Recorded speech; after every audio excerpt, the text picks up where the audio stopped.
कि 75% जो सिंध है वो डूब चुका है। लोग 900 अमवात हुई हैं कि ये कुदरती आफत नहीं है। कुदरत आफत होती तो वडेरे का बेटा भी डूब चुका होता।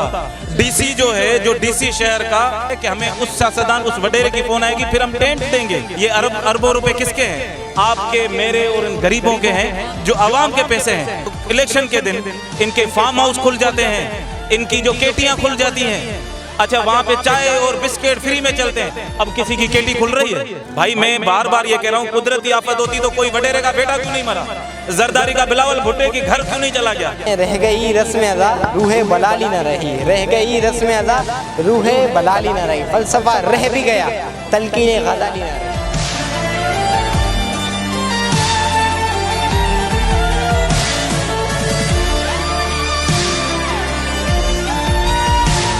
बिस्मिल्लाहिर्रहमानिर्रहीम, अस्सलाम वालेकुम। डेली कराची टीवी के साथ मैं हूँ फैज़ान और आज मैं इस वक्त मौजूद हूँ तीन तलवार पर, जो कि आप इस वक्त देख सकते हैं। यहाँ पे वकला भी मौजूद हैं जो कि सिंध में जो कि सैलाब आया उसके लिए बढ़ चढ़ कर हिस्सा डालने में तैयार हैं। तो सुमेर मेरे साथ मौजूद हैं। सर अस्सलाम वालेकुम। वालेकुम सलाम। कैसे हैं आप? सबसे पहले तो अल्हम्दुलिल्लाह, लेकिन सिंध के हालात ऐसे हैं कि ये नहीं हम कह सकते कि ये खुशी है, क्योंकि सिंध पूरा डूब गया है। कल एक बड़ी ऑर्गेनाइजेशन ने, NGO की, बताया था टीवी पे भी आके कि 75% जो सिंध है वो डूब चुका है। लोग 900 अमवात हुई हैं, 900 डेथ्स हुई हैं। ये तो सिर्फ एक नंबर है। उसके बाद बेघर कितने हुए हैं, कितने गांव चले गए हैं, उसका कोई हिसाब ही नहीं है। तो इसलिए आपने जो हाल पूछा, तो हाल ये जो कैंप लगे हुए मुख्तलिफ सारी पार्टियों की, क्या ये आप समझ सकते हैं कि ये फंड वहाँ के उन गरीब लोगों तक पहुँच सकता है? सर, मैं आपको पहले ये बताऊं कि ये कोई पार्टी का ये कोई कैंप नहीं है। यहाँ पे पूरी सिविल सोसाइटी है। ये पूरे स्टूडेंट यहाँ पे रोड पे खड़े हुए हैं। ये लॉयर्स के स्टूडेंट हैं, लॉयर्स भी हैं। दिन में हमारे लॉयर्स के मेंबर, बॉडी के मेंबर भी आए थे। तो ये यहाँ पे नंबर 1 तो कोई पार्टी बेस नहीं है। नंबर 2, ये डुबोया ही पार्टी हमारे सियासतदानों ने है। लोग हमें बता रहे हैं, ये आके टीवी पे बता रहे हैं कि कुदरती आफत है। मैं बार बार एक बात कह रहा हूँ, और मैं आपके तवज्जुह से, आपके चैनल से भी, कि ये कुदरती आफत नहीं है। कुदरती आफत होती तो वडेरे का बेटा भी डूब चुका होता। कुदरती आफत होती तो सियासतदानों के घर भी ख़त्म हुए होते। कुदरती आफत होती तो सारे ये जो सियासतदान जो असेंबली में अरबों खरबों रुपए के हैं, उनके घर भी तबाह हो चुके होते। गरीब तबाह हुए हैं। कुदरती आफत नहीं है, ये मैन मेड डिज़ास्टर है। आपके हर ज़िले की बजट करोड़ों की है। आपके यूसी की बजट करोड़ों की होती है, लाखों की होती है। अगर वो उसे सही तरह इस्तेमाल करते तो ये इतनी तबाही नहीं होती।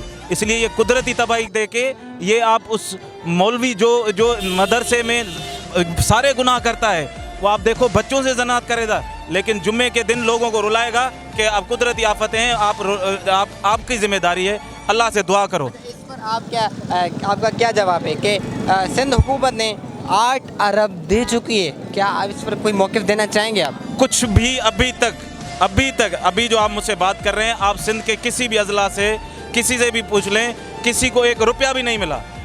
डीसी जो है, जो डीसी शहर का, वो उससे पूछा जाता है कि वो टेंट दो, वो क्या कह रहा है कि हमें उस सियासतदान, उस वडेरे की फ़ोन आएगी फिर हम टेंट देंगे। ये डीसीओं की हालत है। करोड़ों पे फंड, अगर ये करोड़ों पे पहले लग जाते तो ड्रेनेज सिस्टम सही हो जाता, गाँव के लोगों की हालत सही होती। बलोचिस्तान भी तबाह हो गया, सिंध भी तबाह हो गया। ये सियासतदान और वडेरों की ये बजट ऐसा होता तो इन पे अरबों रुपए के नेब के केस चलते। ये अरबों रुपए किसके हैं? आपके, मेरे और इन गरीबों के हैं, जो आवाम के पैसे हैं। अच्छा, ये अपने जेब से देते हैं, आप लोगों के टैक्सों से देते हैं, लेकिन हमारे पैसे खा के फिर आवाम क्यों नहीं समझते? आवाम फिर भी नारा इनका लगाती है, वो क्या असल वजह है? क्या है सबसे बड़ा? अब देखें, एक डिज़ास्टर आता है ना, उससे लोग समझते हैं। जैसे मैंने आपको मिसाल दूं, बांग्लादेश में यही हालत होता था। बांग्लादेश में बाढ़ आती थी, बांग्लादेश में ये फ्लड आता था, फिर उनको ये साबुनदानियाँ भेज के, ये पैसे भेज के वो खुश करते थे। लेकिन इन द एंड उन्होंने सोचा, भाई हमारे रिसोर्सेज हैं, आपके बंदर की सिर्फ कमाई आपको मिल जाए तो आप अमीर लोग हैं, आप दुनिया को दे सकते हैं। 1 खरब की आपकी मंथली इनकम होती है आपकी बंदर की। 1 मिनट के जहाज़ की, दुनिया के, रशिया के, फ्रांस के जो जहाज़ आते हैं, आप किसी से भी पूछ लें। मैं तो सिंपल ये लोगों से कह रहा हूँ कि देखें भाई, एक घर में अगर कत्ल हो जाए किसी का, एक घर में कत्ल हो गया, आप सब मिलके मोहल्ले के पैसे जमा करो, ये में हम पैसे जमा कर रहे हैं, खाना जमा करो, घर तो वो चल जाएगा, लेकिन जब तक कातिल को सज़ा नहीं मिलेगी वो दोबारा खून करेगा। इस मिसेब को आप हर साल, मैं भी कल या बारिशें कम होंगी, हमारे दरख्त किसने बेच दिए, हमारे जंगलात किसने बेच दिए, मैंग्रोव फॉरेस्ट किसने बेच दिए, अरबों और खरबों रुपए की ज़मीन जंगलात की किसने बेच दी। जब तक उनका हिसाब नहीं होगा, कल हम दूसरे साल फिर यहाँ पे, आज 900 मरे हैं, 9000 मर जाएंगे, इन पे कोई फ़र्क नहीं पड़ता, किसी वडेरे पे कोई फ़र्क नहीं पड़ता, कोई फार्म हाउस। अरे भाई मेरी, अच्छा कौन सा काम कर रहे हैं? अब आप ये देखें, सिंध की जो हमारे पास जो इलेक्शन के दिन इनके फार्म हाउस खुल जाते हैं, इनकी जो केटियाँ खुल जाती हैं, अच्छा वहाँ पे चाय और बिस्किट फ्री में चलते हैं, अब किसी की केटी खुल रही है? गरीबों को किसी को राएगा कोई? इतना जुल्म कर रहे हैं बलूचिस्तान के सरदार उनके, और हमारे सिंध के ये वडेरे सियासतदानों ने तबाह, ये अफगानिस्तान करना चाहते हैं। ये लोग मरते रहें, आज 900 मरे हैं, 9000 तक मर जाएंगे, 9 लाख तक मर जाएंगे। बांग्लादेश के आप किसी से भी पूछ लें, 20 लाख लोग मार दिए थे, कोई फ़र्क पड़ा? वो भी आपके अपने पाकिस्तानी हुआ करते थे, आपने उनके भी मार दिए, हमारा क्या होगा? ये मैं आज खड़ा हुआ हूँ, मुझे आज एहसास हुआ है, मैं ज़िंदगी में ये रोड पे आके मुझे आज एहसास हुआ है कि मांगना कितनी मतलब उसका इतनी बड़ी चीज़ है, कि मांगना इतना आसान नहीं है। कैसे गाड़ियाँ वाले निकाल के ये चले जाते हैं, लेकिन कोई अंदर भी डाल रहा है ना, उस पर भी हमें एहसास हो रहा है। अरे वो गरीब क्या है, उसको तो आपने एहसास ही मार दिए। आप क्या, यहाँ पे तो अच्छे भले घर तबाह हो गए गाँव में, उनका क्या होगा? ये जिम्मेदार सिंध गवर्नमेंट है, अरबों खरबों रुपए की बजट है, उन्होंने खा लिए हैं। ये कौन से इलेक्टेड हैं? ये सिलेक्टेड हम पे आके लगते हैं, फिर तबाही वो खुद करते हैं। ये जिम्मेदार है वक्त हुकूमत। या मैं मिसाल हज़रत उमर फारूकी देते हैं ना, कि फिरात नदी के किनारे पे कुत्ता भी मर जाए तो उसकी जिम्मेदार गवर्नमेंट होती है। ये हमें डायलॉगबाजी बता के ये अरबें, भाई मैं बार बार ये कह रहा हूँ, कुदरती आफत होती तो कोई वडेरे का बेटा क्यों नहीं मरा? जरदारी का बिलावल भुट्टे के घर क्यों नहीं चला गया? अरे भाई मौजूद है तो उसमें, वो पानी में मौजूद है, उसके घरों में मौजूद है, किसको रिलीफ दिया है? मौजूद क्यों है?